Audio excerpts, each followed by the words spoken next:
Assalamualaikum warahmatullahi wabarakatuh. Ahlan wa sahlan calon penghuni syurga. Kisah istri Fir'aun menemukan Nabi Musa di Sungai Nil adalah bagian penting dari sejarah Nabi Musa dalam tradisi Islam. Cerita ini berkaitan dengan masa kecil Nabi Musa dan bagaimana dia diselamatkan dari rencana Fir'aun yang ingin membunuh semua bayi laki-laki dari Bani Israel. Pada masa itu, Fir'aun menerima ramalan bahwa seorang anak laki-laki dari kaum Bani Israel akan lahir dan kelak menghancurkan kekuasaannya. Karena takut kehilangan kekuasaannya, Fir'aun memerintahkan agar semua bayi laki-laki dari Bani Israel yang baru lahir itu dibunuh. Ketika Nabi Musa lahir, ibunya sangat khawatir dan mendapat ilham dari Allah untuk meletakkan Musa dalam sebuah peti, lalu menghanyutkannya di Sungai Nil agar terselamat dari tentara Fir'aun. Allah menjanjikan bahwa Musa akan selamat dan dikembalikan kepada keluarganya. Peti berisi Nabi Musa kemudian terbawa oleh aliran Sungai Nil dan ditemukan oleh Asiyah, yaitu istri Fir'aun. Asiyah adalah wanita yang berhati lembut dan penuh kasih sayang. Ketika ia menemukan bayi Musa, hatinya tersentuh oleh kelucuan dan kelembutan bayi tersebut, dan dia merasa ingin merawatnya.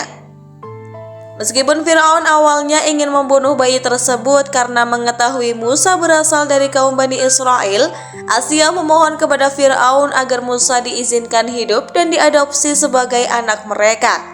Asiyah berkata, "Bayi ini adalah penyejuk mata hati bagi saya dan kamu. Janganlah kamu membunuhnya. Mudah-mudahan dia bermanfaat kepada kita atau kita ambil dia menjadi anak." Fir'aun akhirnya menyetujui permintaan istrinya, dan Musa pun dibesarkan di istana Fir'aun dengan penuh kasih sayang.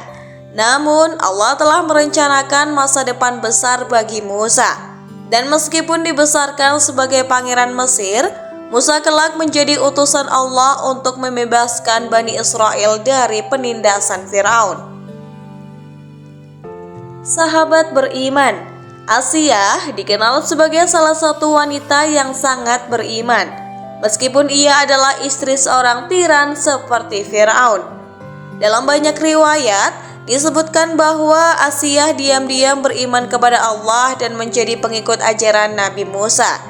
Akhirnya, karena keteguhannya dalam iman, dia mendapat tempat yang mulia di syurga. Cerita ini menggambarkan betapa kasih sayang Allah terhadap Nabi Musa dan bagaimana melalui takdirnya Nabi Musa dilindungi dan diselamatkan dari bahaya yang mengancam hidupnya sejak bayi. Kisah Nabi Musa yang diadopsi oleh istri Fir'aun, Asiyah, merupakan salah satu bagian penting dalam sejarah Nabi Musa. Kisah ini dimulai dari masa bayi Nabi Musa yang dibesarkan di istana Fir'aun, meskipun ia adalah keturunan Bani Israel, bangsa yang pada masa itu diperbudak oleh Fir'aun.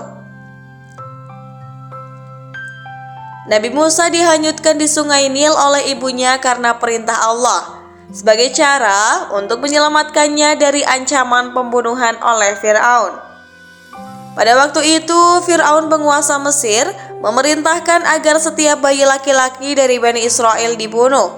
Perintah ini dikeluarkan setelah Fir'aun mendengar ramalan bahwa akan lahir seorang anak laki-laki dari kalangan Bani Israel yang kelak akan menghancurkan kekuasaannya. Nah, sahabat beriman, berikut adalah beberapa alasan mengapa Nabi Musa dihanyutkan di Sungai Nil. Yang pertama, perintah Allah untuk keselamatan Nabi Musa. Ketika Nabi Musa lahir, ibunya merasa khawatir dengan keselamatannya, mengingat kebijakan Fir'aun yang kejam. Allah memberikan petunjuk kepada ibu Nabi Musa melalui wahyu agar dia menghanyutkan Musa di Sungai Nil dalam sebuah peti untuk menyelamatkannya. Allah berfirman dalam Quran Surat Al-Qasas ayat 7 yang artinya, "Dan kami ilhamkan kepada ibu Musa, susuilah dia, dan apabila kamu khawatir terhadapnya, maka hanyutkanlah dia ke sungai. Dan janganlah kamu khawatir dan jangan pula bersedih hati, karena sesungguhnya kami akan mengembalikannya kepadamu dan menjadikannya salah seorang dari para rasul. Ini adalah bentuk ujian iman bagi ibu Nabi Musa, tetapi juga janji dari Allah bahwa Musa akan selamat dan dikembalikan kepadanya. Kedua adalah cara untuk menyelamatkan Nabi Musa dari tentara Firaun. Perintah untuk menghanyutkan Musa adalah cara yang dipilih Allah untuk menyelamatkan Musa dari ancaman tentara Firaun yang terus mencari dan membunuh bayi laki-laki dari Bani Israel. Jika Nabi Musa tetap berada di rumah, besar kemungkinan ia akan ditemukan dan dibunuh oleh para tentara Firaun. Yang nomor 3 adalah takdir Allah untuk membawa Musa ke istana Firaun. Salah satu alasan Musa dihanyutkan di Sungai Nil adalah untuk membawa bayi ini ke tempat yang paling tak terduga, yaitu istana Firaun sendiri.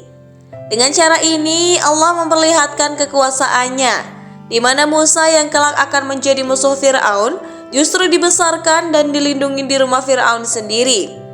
Asia, istri Firaun yang menemukannya di sungai, merasa iba dan memohon kepada Firaun agar Musa diadopsi.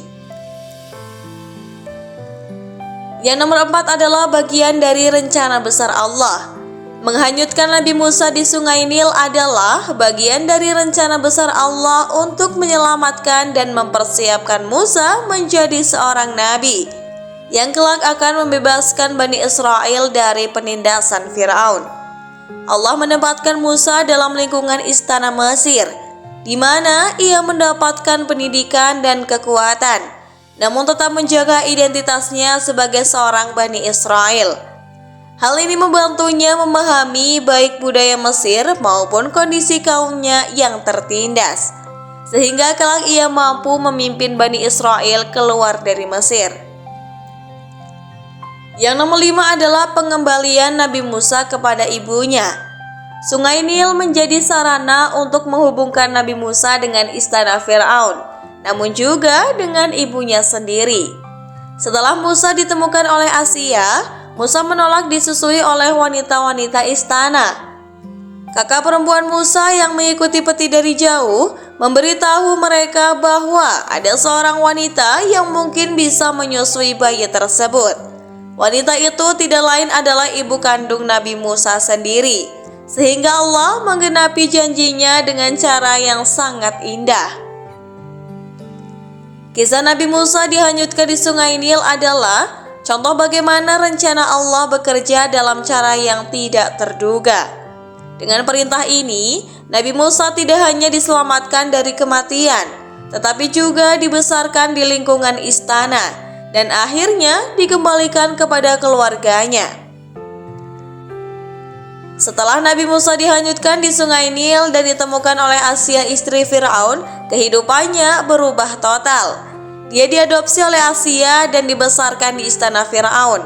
Meskipun asal-usulnya dari Bani Israel, kaum yang diperbudak oleh Firaun pada saat itu, kisah kehidupan Nabi Musa selama diadopsi ini memiliki beberapa aspek penting yang mencerminkan rencana Allah dan takdir Nabi Musa sebagai seorang nabi.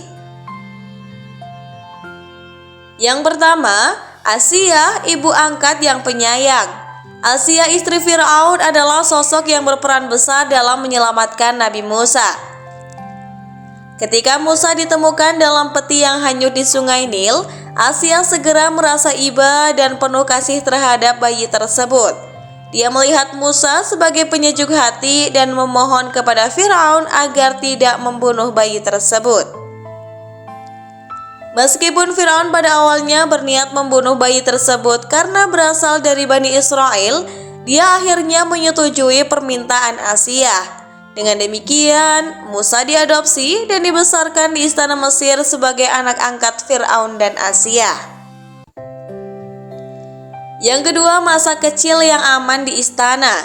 Selama diadopsi oleh Asia, Nabi Musa hidup dalam kemewahan dan kenyamanan di istana Firaun. Dia dibesarkan sebagai seorang pangeran Mesir dengan segala fasilitas dan pendidikan yang tersedia di istana. Kehidupan di istana memberikan Musa akses pada pendidikan terbaik, keterampilan kepemimpinan, dan pengetahuan budaya Mesir yang akan sangat berguna ketika ia dewasa dan diutus sebagai nabi untuk membebaskan kaumnya. Namun, meskipun dibesarkan di lingkungan yang mewah, Allah menjaga hati Musa tetap terhubung dengan asal-usulnya sebagai bagian dari Bani Israel. Yang nomor 3 adalah penyusuan oleh ibu kandungnya.